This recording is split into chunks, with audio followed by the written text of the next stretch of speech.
عليك. بعد تطلع اكثر ان شاء الله الجلسه الجايه بعد ما كلش حبيت النتيجة. شكرا دكتورة. مرحبا. هلا. شو هالجمال. شو راح نسوي اليوم؟ هلا. لو تسأليني اورد ولا لا؟ ما جاوبت. لا النتيجة كلش حلوة. سويت مرة واحدة ورجعت دا اسوي مرة ثانية لان شغلش ما شاء الله. شروق كلكم بالبيت. اي اوكي. لازم ما يهم.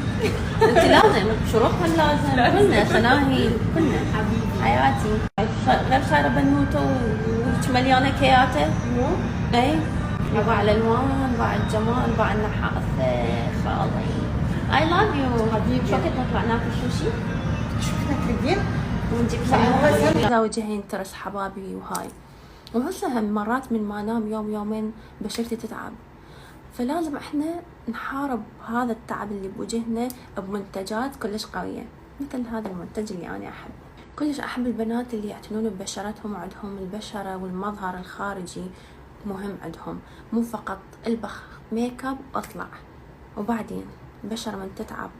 وبعدين المهم أنا أستخدم تفح لي وجهي يبين أكثر انتعاش وحيوية وخلي بيه مثل اللمعة الطبيعية.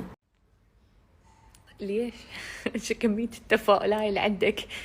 لماذا يعني؟ ليش هيجي؟ يعني الله ينطي جميع الصحة والعافية وطولة العمر، يعني لا نحقق شيء حلو. هذا رب العالمين كاتب على الجميع. لأي شخص دا يفكر هذا التفكير فرب العالمين موجود. قولي بس حسبي الله ونعم الوكيل، أو أنت قول حسبي الله ونعم الوكيل. رب العالمين ما راح ينسى حقك.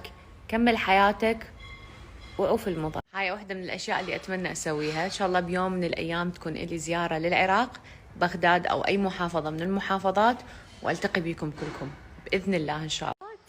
أكو أكثر من بنوتة كاتبت لي هيك آمين يا رب. إن شاء الله الله يجمع بين كل الأحباب. رجعت لكم صح، اختفيت والله خلصت شغله وجيت هسه ساحط لك ميك اب من فدوى النسوم. والله اني هم اشتاقت لك. ان شاء الله عن قريب.